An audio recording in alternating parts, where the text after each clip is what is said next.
Thank you, Seer number 1, for giving that little nugget of wisdom. Your It's short a good one. time on the page was well spent. The real life application is don't assume your current perspective is the only truth. There's always another angle. She thinks she's seeing more clearly without her eyes because she's on the threads of fate, but what is she also missing? Atrius for president. That's what needs to happen. Atrius for president. Yeah, there you go. Hi, and welcome to Romantasy Remedy. I'm Whitney.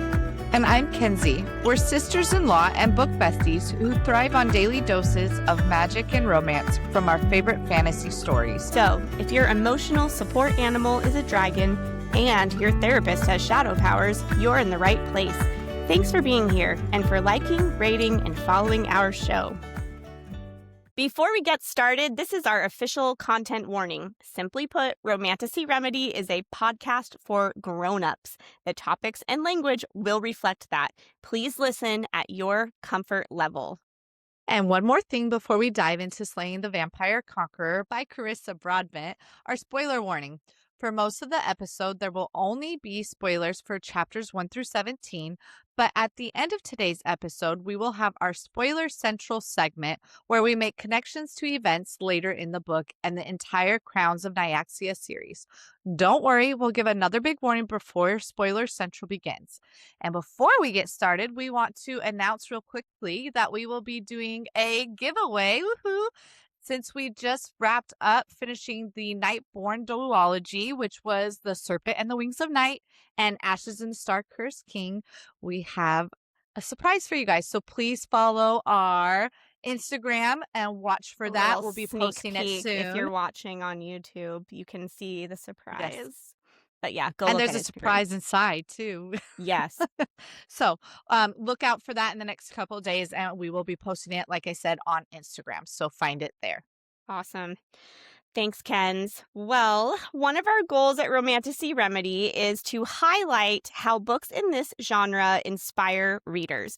When we see characters facing fears, overcoming challenges, and growing into their potential, it helps us to do the same. So each week, we'll choose a quote from the chapters we read to be an affirmation, or to inspire an affirmation, a phrase to empower and motivate us. This week's affirmation says, "I am the master of my fate." We based this affirmation on words spoken by Selena.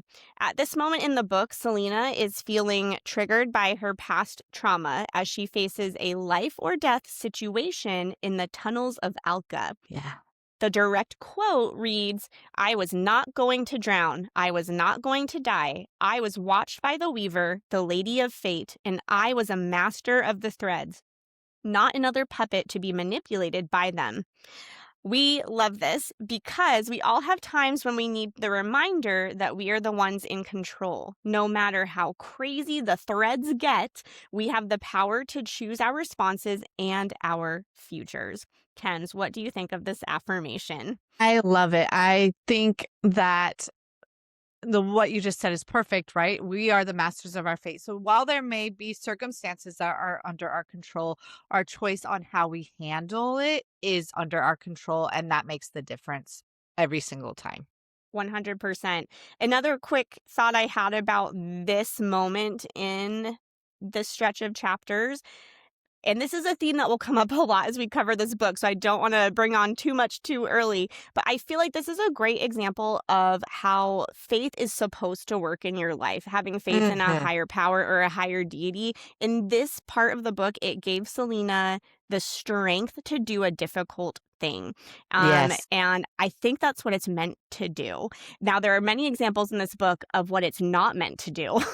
So again, we will get into that. Yes. But I do love how her faith and confidence in Acacia, the Weaver, helps her in this moment to do something that's super hard. Yes, agreed.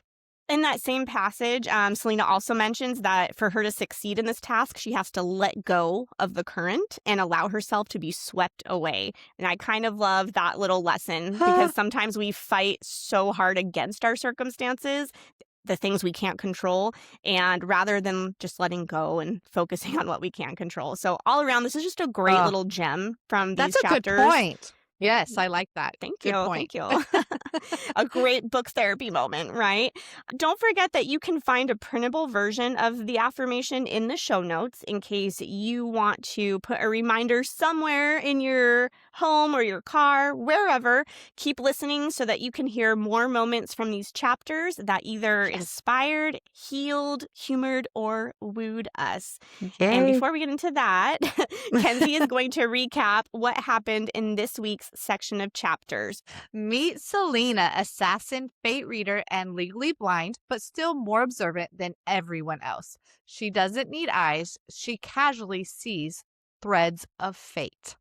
She's mid mission killing a corrupt noble when everything goes sideways. Her sister, Wraith, is dead, courtesy of a very hot, very dangerous vampire conqueror.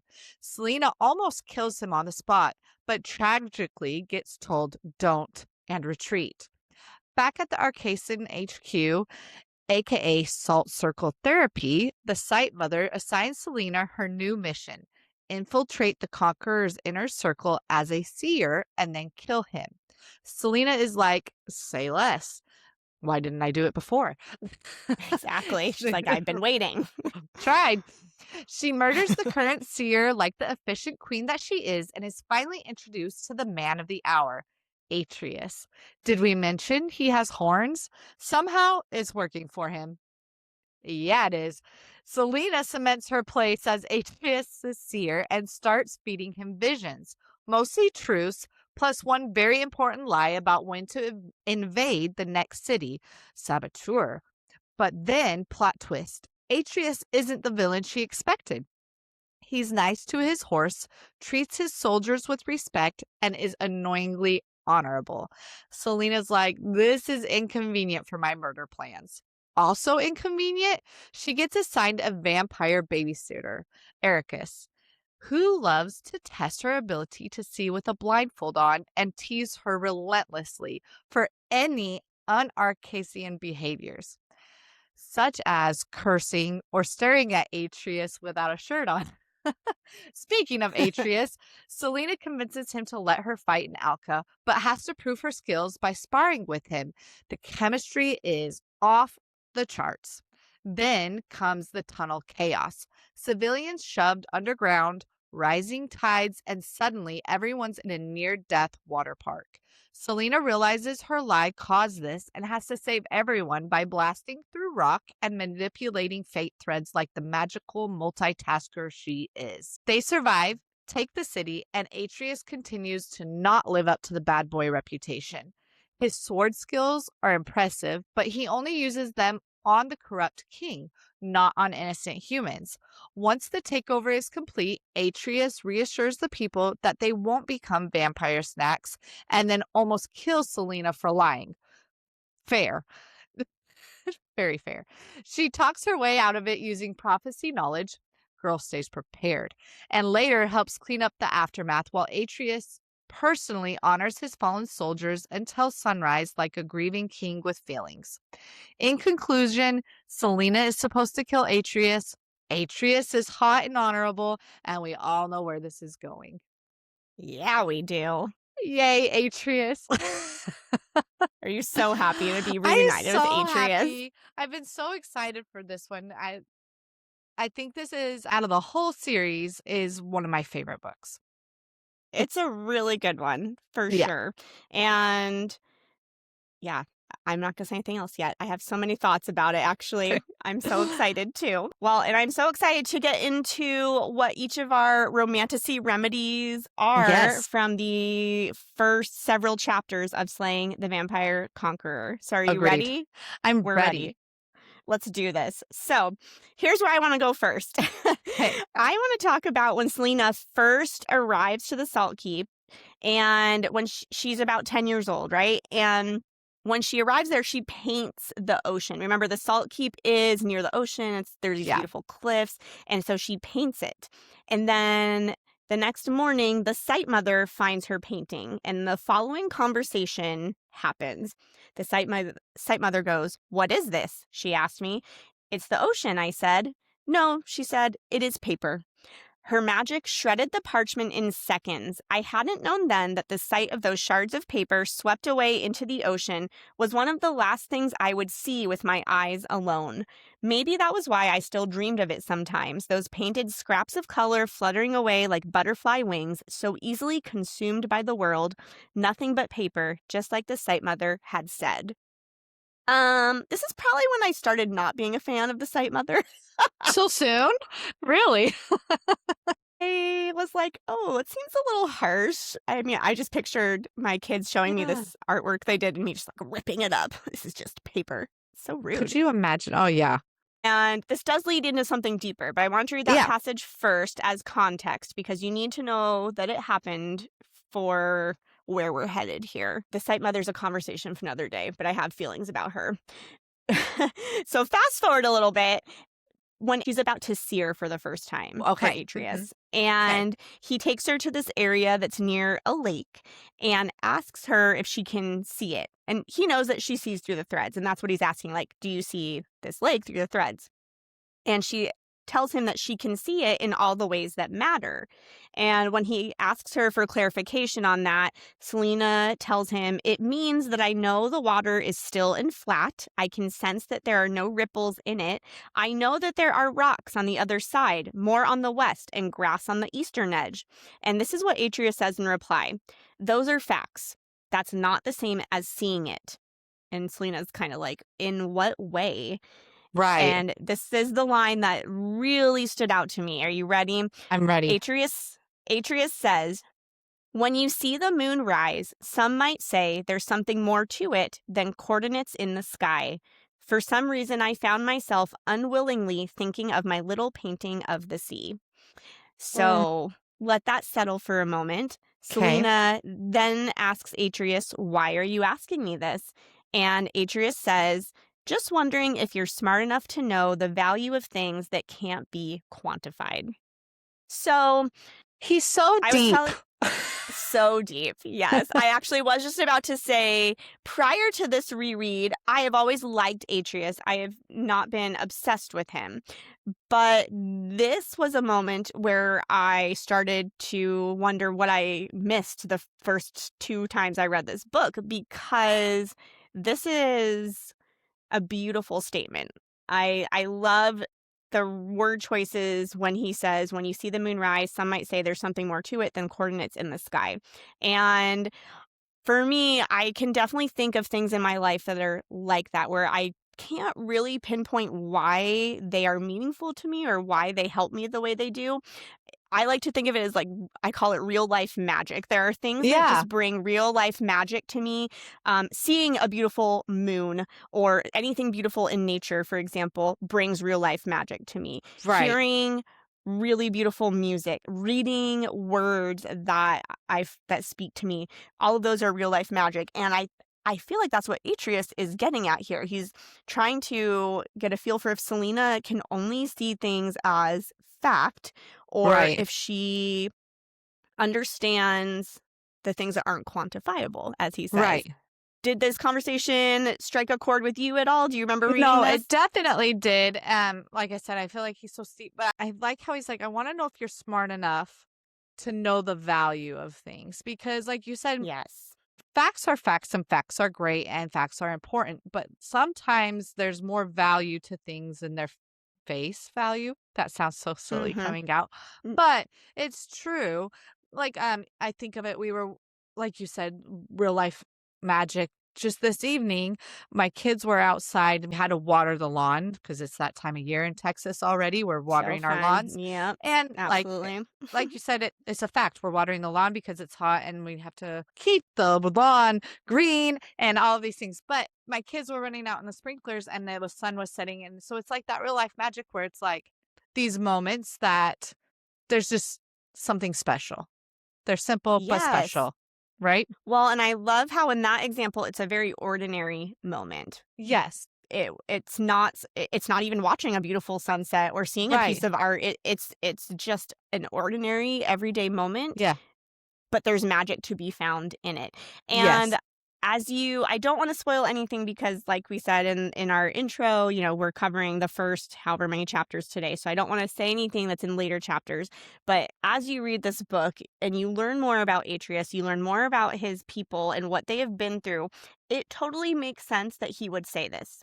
Yes, it Because does. I feel like more than the other vampires we've met in the Crowns of Nyaxia series, they have these strong relationships and Right. connections with each other and have had to look for kind of the real life magic a little Yeah. harder. So it makes sense that he would feel strongly about this. And Right. I kind of love that about Yeah. him. Agreed. It actually kind of fits with the affirmation as well because he has to make the choice to find those things as Mm. we'll discover. And I actually love it because it kind of goes into what I found for the remedy. Um, on the first page of the book, Selena says, I didn't miss sight anymore. Sight was an inefficient way to perceive the world around you. It was a crutch. What I was given instead was far more useful. So Mm. Selena loses her sight, as we know, as part of her sacrifice to be part of the Arkessen, and realizes that what she gains is actually more powerful, or what she believes is to be more powerful. She's forced to rely on something deeper, right? Instinct, awareness, and perception beyond just the obvious. And it's this idea that sometimes what we think is a limitation is actually sharpening us in ways that we couldn't have necessarily chosen for ourselves, which I think is interesting. But then, as we know, of course, the Sight Mother sends her to kill Atrius. Atrius already has a seer, so she has to put herself in that seer's position. So she has to kill that seer, right? Get her Dun away dun from Atrius. dun. Right. But in this interaction, so she follows the seer and she kind of sneaks up on her, but the seer knew she was coming. And she kind of flips what we talked about before on its head about seeing and using a deeper instinct. And that makes you think like, the facts are always the thing, that sometimes it's deeper than just the facts, right? She says, you'd think that a child of your goddess would understand that the world looks awfully different depending on where you stand. Or maybe they took your eyes so you wouldn't see that. That one struck me so much because the world looks different depending on where you stand, right? Meaning that the way we see after we've been refined is still shaped by our precision, our experiences, or what we've been taught. So while facts are facts, you still have perception. And is that what Atrius was kind of asking Selena about the moon a little bit too, right? I think he was. And there actually is a line where he says that facts are not the same as seeing. Yes, So exactly. makes sense that he and the first year got along. I guess they had that in common. They were on the same page and probably it's like, where was that first year? I need her back. But I think what ties this together for me is that there's the difference in between how we perceive the world and then the position in which we're perceiving it from. Because someone is always Mm. going to have a different position. They're always going to have different experiences or thoughts or beliefs that's going to shape the world differently for them. So we can grow and adapt and become stronger and learn to see differently. But we still have to question if what we're seeing is always the full picture. And so I guess the real life application is that um don't assume your current perspective is the only truth. There's always another angle, always another layer and another version of the story. Um because at the end of the day, just because you can see more clearly doesn't always mean you're seeing everything. So she thinks she's Mm. seeing more clearly without her eyes because she's on the threads of fate, but what is she also missing? I think it's I a love thought. that. That's such a great point about all of this, and I think it's a lesson that Selena learns throughout this book. Yeah. And something that the readers can learn right along with her is what does it mean to actually see the world around you, Right. and that process of questioning what you've Right. been told or taught and what you see, quote unquote. But I loved your comments about just the perspective you're seeing it from and how we all see things with a slightly different lens or Yes. perspective. And just having that awareness that is true. Like that is certain that we all see things with our own lens and it's a little different for each person. Like we know that is a thing. And sometimes we're just so convinced that something is for sure the way or Right. just but I don't know, it's just so important to be open to hearing other people's Yes. experiences and viewpoints. I am totally okay with disagreeing. Like we might not agree with their viewpoint, but you have to at least be able to acknowledge that that viewpoint exists and For that they're sure. coming from a different angle or place than you are. So For sure. It's interesting because there's another quote in the book, and it's by the site mother of all peoples. But what is it? Close your eyes and you'll see the world. Something to that accord. And I think there's truth to that. As in, I think when something's taken from you, so her sight's taken from her, it might be refining her, not ruining her. However, she's seeing facts, but also, I think sometimes when we take a step back and we close our eyes to a situation, we can see more. Does that make sense, what I'm saying? yeah. Yeah. Sometimes you do need to just take a step back Yeah. and I mean, it's almost like a different way of saying looking at it from a different angle, right? You know, if you Right. close your eyes and you're kind of just experiencing it in a different way, Right. through a different lens. And I just think that is so important. And sometimes it's hard to do. Sometimes you feel so strongly about where you're coming from and why you feel that way that it's hard to even like Oh, consider the possibility of for something sure. else. No. But Agreed. I don't know. The more people I interact with, like the older I get and the more people I interact with and life experiences I hear about, the more I'm convinced that our brains are all wired differently. We've all Yes. been through so many different experiences and we're just going to see things. We could be looking at the exact same moon in the sky, but we're going to see totally different things. For And sure. that's what's wild. So, It is. And it's so funny. This reread's been good, and specifically this first section of chapters, because I am definitely someone who I feel like I have a strong sense of justice, and so I can get very rooted in my belief system or how I see something. And I think often that if everyone would just listen to me, the, the world would be so much better. Just kidding. And so I it's a good mean, you're not wrong. right. Kenzie for president. I'm here for it. It's fine. Oh, that's not good. But Atrius for president. That's what needs to Atrius for happen. president. Yeah, there you go. Could you imagine Kellen as a first husband? That would be so scary.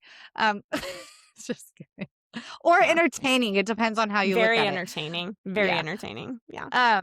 But it was a good reminder. It was a good remedy that I have to remember that sometimes, not that people are wrong, they just have a different perception, a different lens. They're looking at it from a different standpoint, because it just depends on where you're standing, how you're going to see things. Doesn't mean they're right or For sure. wrong. It's Mhm. just different sometimes. Yeah. Well, and like you said with the affirmation, right? We always have a choice, right? Yes. In how we react to circumstances and things in our lives. So that is true. And this is also true that people are going to see things differently depending on where they're standing. So both of For those sure. things can be true. Yep. And just good. I think it's just good to be aware of all of that. Just good to be aware. Lots to be As aware you of move- today. As you move through life and interact with other human beings, it's good to know these things, right? Yeah. It actually, I think, helps you get along with others better. Agreed. Because when you have those moments where you're like, why? This is so clearly like what you should be, you know what I'm saying, right? I do. Yeah. Anyway, it helps you be less, have that flavor of why are people so stupid? Like, why don't Yeah. they just do this the right way? It Right, helps you right. overcome that tendency that I have. Hopefully I'm not the only person on the planet, but I don't know. Maybe I am. No, definitely not. Oh my gosh. Oh, Well, I love that. I love both of those Romantasy Remedies from the first 17 chapters. And I feel like a lot of these, when I was first reading it, I was like, oh, a lot of this is kind of just like getting to know the Arakessin and Selena and her mission. And I was like, I wonder what Romantasy Remedies Kenz and I are going to find here. But I kind of love where this conversation went. yeah, it Very, was very good. cool. Very deep, Yeah. very deep. Yes. Good book Like therapy. Atrius. Yes. Well, are Yes, there any yes. characters you'd like to express a gratitude to for these chapters? Not the Sight Mother. Ugh. Let's just skip Maybe we right should over say her. thank you to the first seer. She was very brief, but That's a great she gave one. us a I like great that. line. So thank Yeah. you for seer for I wish she had a name, but it's okay. Right. Seer Just number the one. seer. Yes, for sure. Thank you, seer number one, for giving that little nugget of Yes. wisdom. Your It's a good short one. time on the page was well spent. Yeah. Anybody Perfect. else? No, I think Oh that's a good one. gosh. I think that's a good one. Good. Okay, awesome. We have reached the end of the main portion of our episode. Thank you so much for listening. Look for Romantasy Remedy on Instagram and TikTok. Check the show notes for those links, as well as links to the printable affirmation and soundtrack playlist on Spotify. One quick mention from the playlist. I was trying to think, what are some songs that speak to like this Arakessin Yeah. sisterhood energy a little bit? So for you millennials out there, we're opening the playlist with Just a Girl by No Doubt. So go relive your millennial girl That's a good power one. dreams with some No Doubt, guys. Oh, I'm definitely listening. Love it. Yes. Yes. Well, we're really looking forward to connecting with you and nerding out over all the best romantasy. After this, we'll begin the spoiler central segment of the episode, which you should not listen to if you have not finished the entire series, including the rest of this book. So you have been warned. Yes. Turn off the episode if you've not finished this book or the rest of the Crowns of Nyaxia. This is your Yes. second warning. This is like when I'm talking to my children. This is your third warning. Fourth, fifth warning. Just kidding. Just kidding. Okay. We've been warned. On to Spoiler Central. So, in chapter 1, Selena makes a brief passing comment where she says, a sister did not disobey the Sight Mother, which I thought was funny because at the end of this book, Selena totally disobeys her and, like, hardcore disobeys her. Yeah. So, just a little look at her growth from chapter 1 to what happens at the end. Right. Kind of fun to see that. And since I already hate the Sight Mother, I'm like, yeah, you got what's coming to you. Oh, Chapter for sure. 2, who asks this question? I think Selena, when she and the Sight Mother are discussing her mission, Okay. Selena asks her if the King of the House of Blood has said anything about this vampire conqueror who is going around Galea now. And the Sight Mother says that the King of the House of Blood has offered no declaration. And at that moment, it just kind of reads as, oh, he hasn't told us like what their plans are, what they're doing. Right. But then you find out later that this is probably more because Atrius and his group are just estranged from the House of Blood. They're not really welcome there. So Right. it makes sense that the king would not make a declaration. He's not really even involved in what Atrius is doing. This is Atrius is the one in charge. So as we get to that point in the book, we'll get more into that. But Okay. just I'm like, something to there's note. so much there. Okay. There's so much to that story. I Okay. know. Chapter 3, the Sight Mother says that Acacia showed her the consequences of the conqueror succeeding. And when you know how things end, and then you know how things end in The Fall and the Kiss of Dust, I really had questions about this. I'm like, does the Sight Mother even talk to Acacia, or is she just lying? Like, is she just tripping on drugs the whole time? So when I read this book the first time, I was like, Acacia sounds like awful. And then when you read Misha's books, and specifically The Fallen in the Kiss of Dusk, when Acacia kind of takes her, but she shows her like multiple different fates, right? Yeah. And so like, how did the Sight Mother like? She seems just so black and white, where I don't feel like Yes. Acacia is a black and white god at all. Like, she's very Okay. gray, It's a and good there's a point. lot of gray area with her. So when the Sight Mother seems so black and white with things, it doesn't really match what we learn from Acacia later. Does that make sense? Yes, yes. I remember what you're talking about where she kind of shows, I think it's Asar. She shows him like all the Yes, different yes. It is a SAR. ways, and she makes a comment like, "Oh, and all of them you like still end up together and are in love." Right, But she shows him all these different fates that could have happened. right, And so it is interesting that the Sight Mother's like, "Oh, well, she showed me the consequences of this conqueror," when there were probably a few different paths of fate that could have occurred. I don't right. know. Yeah, And that's always, and we've talked about this before, it's always been my big question about Acacia is the Arakessan, because I don't like their culty behavior. And I've right, always wondered why, if Acacia's doing these things to help characters in other duologies, why the Arakessan, why she like allows them to do the things they do. right, But I don't know, maybe it is a misinterpretation by the Sight Mother. right, Maybe it's not Acacia who is really like telling them to do the things that they do. right. I don't know. Who I don't know. knows? So It's interesting. I think we're still learning about Acacia, and that's what makes it hard. She's yeah, still she's still gray. She's a still gray kind of god to gray. me. Yeah. Well, I guess we'll just keep wondering and see, All right. what we, as we reread this book, what we Yeah. learned, but then also when the Bloodborne duology is Yes. published, what we learn then. So it'll be exciting. Yes. Okay, then a little bit later, Atrius says this to Selena. He told you, Selena, I do not lie. If I say it, it is true. I protect my people. If you're one of mine, the Arakessan will not touch you. It's kind of interesting to think about this statement if you already know the ending, because the Arcusson kind of kick his butt for a second, and then she's the one who makes it Right. all where he can do what he needs to do. So I just thought that was funny. It's like, Yeah. well, actually, Atreus, you underestimate the Right. Arcusson a tad, but They it's won't okay. touch It's all her, good. but they're gonna touch you. Yeah, yeah. They almost end you, my friend. Yes.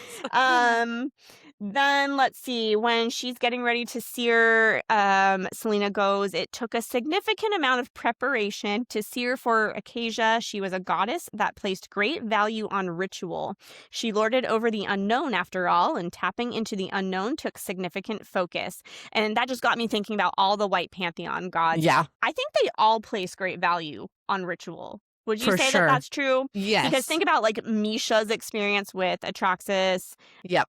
and then even rituals that they did for Nyaxia, like during the Kajari and at the end of Ashes. Like, it just seems like they all love their rituals. Love that Rituals. attention. And don't kind know. of disturbing rituals, all of them. Well, for sure, Atraxas Yeah, for and sure, Atraxas. Nyaxia. With the And I Kajari. guess even, I mean, we're just talking about this, the Arakessan and Acacia. So, Yeah. yeah, Yeah. yeah, they're all kind of They're weird rituals, disturbing rituals. Speaking of Nyaxia, Yes. in chapter 9, I think this is when she's searing and she like sees a little bit of what happened with Atrius, Yes. and With his Nyaxia is there. brother. Yeah. However, he says he's like a brother. It's actually Yeah, Septimus' brother, so I think that's right. technically cousin, but Yes. he Okay, yep, refers that's to right. him Like as a a brother. Yes. Uh-huh. Mhm. So she sees Nyaxia and describes her, and I just wanted to read that description really quick because Yeah. it definitely reminded me of all of the other Nyaxia descriptions. And this is how Selena described Nyaxia. She was beautiful, more than beautiful. She was a natural phenomenon, something so entrancing, so otherworldly, that her mere existence left you changed. Her eyes were pits of star-speckled darkness, her hair long tendrils of ebony ink, her body dips in curves of silver. So I totally thought back to the Serpent and the Wings of Night when Araya describes her as an event. She says that Yes, I Nyaxia was an remember. event. And Yep. then here Selena is saying that she was a natural phenomenon. I was like, dang, Nyaxia, girl, you just got Right. something like Right. people And cannot handle. no, for sure. And that's her seeing her through Atrius's memory. So if that's what she Right. sees in a memory, like Right. Just she wait till you wasn't meet an her event. meet her Yeah. for reals. Yeah, Yeah. seriously. Then this is the last point I have for Spoiler Central today. In chapter 11, we hear about this festival that the vampires are celebrating, Right. and it's one from the House of Blood that I don't think he ever says what it's called, but he No. says that they have it every 5 years, and it's to celebrate the birth of the House of Blood. It's held under the waxing moon closest to spring equinox. So, a lot of details, but no name. And it made me think of the Melum, I hope I'm saying that right, the Yeah. Melum festival in the House of Shadow, which we learn about in The Fallen and the Kiss of Dusk. Remember, that Yes. was when I think it was like the underworld and the living Yeah, world I was like the are crack. superimposed over each Yeah. other for a Yes. time, and a lot of crazy things happen. Because isn't that Does how the they house? found the place, the entrance to wherever they were going? Yes, I think Yeah, okay, so. yeah. Okay. Yeah. And it did make me think of a question. Does the House of Night have anything like that? The Kajari, I guess, but other than the Kajari? I mean, I don't remember anything else, but I feel like the Kajari would Okay. have to be one of their huge Okay. festivals because It's that like was every 100 years they have the yeah, Kajari or whatever, right? right. Okay.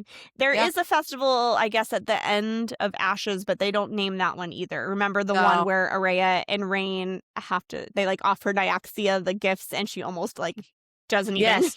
Yes. show up. But Yeah, so that would have yeah. to be something. Yeah. Yeah, but They I don't know what it is. Anyway, no, I just immediately thought of the Maloom Festival in House I of like it. Shadow Yeah, when Atrius mentioned this one for the Bloodborne. So, that's a good and point. that is all I have for Spoiler Central, unless you would like to add anything, Oh, Kenzie. no, Okay. you covered it. Ah, Okay. yeah.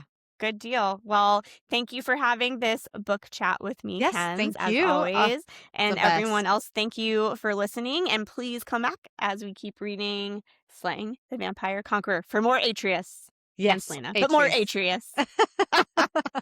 All right. Awesome. See you next Bye. time. Bye.